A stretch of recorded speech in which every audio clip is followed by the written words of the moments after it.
Hello and welcome. This is Mohammad Iqbal Khan advocate. आज का हमारा जो टॉपिक है जिस पर लीगल लेक्चर हम डिलीवर कर रहे हैं वो है division of property after divorce. Division of property after divorce. Divorce के बाद जायदाद की तकसीम, कि जब डिवोर्स हो जाएगी तो जायदाद की, मियाँ बीवी की जायदाद की तकसीम किस तरह से होगी, ये आज का हमारा टॉपिक है. बहुत सी क्वेरीज आती हैं, उस पर हमने ये तरतीब दी है आज का टॉपिक कि डिवोर्स हो गई है तो अब हमारी प्रॉपर्टी किस तरीके से डिवाइड होगी. वाइफ कहती है कि मेरी ये प्रॉपर्टी है, या हस्बैंड कहता है ये मेरी प्रॉपर्टी है, तो प्रॉपर्टी की तकसीम किस तरीके से होगा डिवोर्स हो जाने के बाद. ये हमारा टॉपिक है आज का, जिस पर आज हम कुछ लीगल बातें जो शेयर करना चाह रहे हैं. Division of the property after divorce. देखिए, खासकर वेस्टर्न में, यूरोप में, ऑस्ट्रेलिया में ये एक लॉ है कि जब कोई डिवोर्स होती है, डिवोर्स कोई भी होती है, चाहे हस्बैंड या वाइफ ले, they have go in the court. Judicial divorce होती है. जुडिशियल डिवोर्स के लिए वो कोर्ट में जाते हैं. और जुडिशियल डिवोर्स में ये होता है कि जब उसमें प्रॉपर्टी भी आ जाती है, उसमें प्रॉपर्टी की डिवीजन होती है, प्रॉपर्टी की तकसीम होती है. आफ्टर मैरिज जो भी प्रॉपर्टी एक्योर की जाती है तो उसके बाद उस डिवोर्स की सूरत में प्रॉपर्टी की तकसीम होती है. 50-50% डिवोर्स की उसकी प्रॉपर्टी की तकसीम होती है. चाहे हस्बैंड ने ली है, चाहे वाइफ ने ली है, तो आधी प्रॉपर्टी वाइफ को जाएगी और आधी प्रॉपर्टी हस्बैंड को जाएगी. इस तरीके से हत्ता के जो इमूवेबल प्रॉपर्टी है, घर का साज और सामान भी है, हत्ता के मकान है, सामान है, तो वो भी तकसीम होगा. हर चीज़ तकसीम होगी, हर चीज़ की एक डिवीजन होगी. वेस्टर्न और ऑस्ट्रेलियन लॉ के मुताबिक उसमें तकसीम होती है डिवोर्स के बाद. तो इस लिहाज से बहुत से क्वेरीज, क्वेश्चंस हमारे लॉ से रिलेटेड भी आती है. देखिए, हमारा जो लॉ है वो मुस्लिम फैमिली लॉ ऑर्डिनेंस 1961 है और उसके रूल 64 में दिए गए हैं.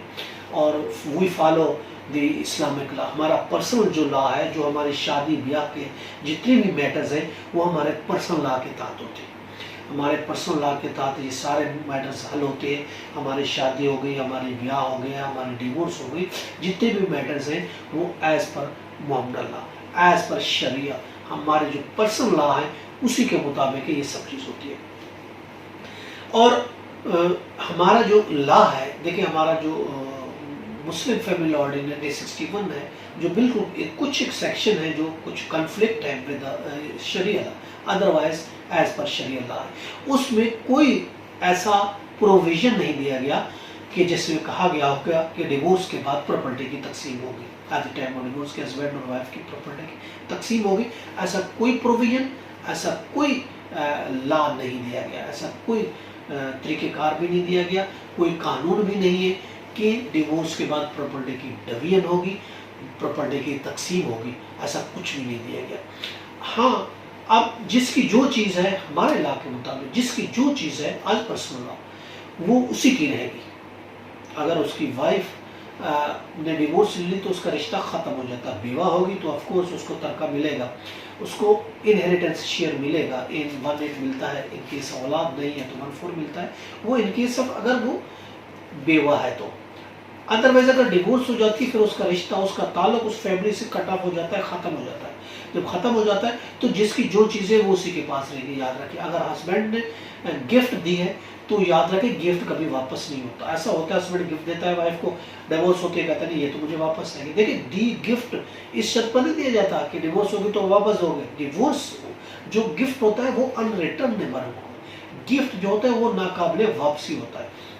अगर हस्बैंड ने ड्यूरिंग मैरिज अपनी वाइफ को कोई मकान लेके दिया, कोई गिफ्ट करके दिया, कोई प्रॉपर्टी लेके दी, कोई जेवरात लेके दी, वाट एवर, कोई भी चीज़ मूवेबल या इमूवेबल, कोई भी चीज़ उसको गिफ्ट करके दी, एज ए गिफ्ट उसको परचेज करके दी, तो वो वापस नहीं ले सकता. वो गिफ्ट में शुमार होगी. ठीक है, उसकी तकसीम नहीं होगी, याद रखें.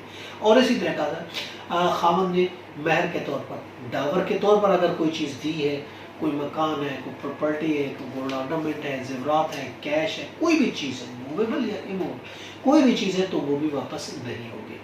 शादी के दौरान जिसकी जो होगी उसी की रहेगी. शादी से पहले या शादी के दौरान अगर किसी ने अपने सोर्स ऑफ इनकम से, वाइफ ने कोई चीज़ प्रॉपर्टी परचेज की है, वो जॉब करती है, उसकी सोर्स ऑफ इनकम है, या वैसे वो फिनेंशियल तौर पर सेटल्ड है, तो कोई चीज़ लेती है वो अपने नाम करती है تو یہ نہیں ہوگا کہ ہسبینڈ اس کو واپس لے لے، نہیں۔ اسی طریقے سے ہسبینڈ اگر کوئی during the existence of marriage کوئی پراپرٹی لیتا ہے اپنے سورس آف انکم سے، اپنے پیسوں سے، وہ اپنے نام کرتا ہے، تو at the time of divorce اس کی تقسیم نہیں ہوگی، اس کی ڈویژن نہیں ہوگی، یہ یاد رکھیں۔ تو جس کی جو چیز ہوگی وہی رہے گی، صرف وائف ذمہ دار ہے، وہ ہے، اس کو ملے گا تو صرف کس چیز حق مہر کی چیزیں وہ ملے گا۔ ہاں اگر ہسبینڈ نے اس کو اپنے بھلے اپنے پیسوں سے خرید کر اگر کوئی گفٹ لے کر دیا ہے تو گفٹ ریٹرن نہیں ہوگا۔ تو یوں سمجھ لیں ڈویژن آف دی پراپرٹی اپنا ڈیورس نہیں ہوتی، جس کی جو چیزیں وہ رہتی، گفٹ دے دیے گا واپس نہیں ہوگا، اپنے نام کوئی چیز کسی نے لے لی ہے وہ اسی کی رہے گی، دوسرے کو نہیں جائے گی، دوسرے کی تقسیم نہیں ہوگی۔ آج کا ٹاپک یہیں پہ اختتام پذیر ہوا، پھر ملتے ہیں نئے ٹاپک کے ساتھ۔ ہیو اے نائس ڈے، اللہ حافظ۔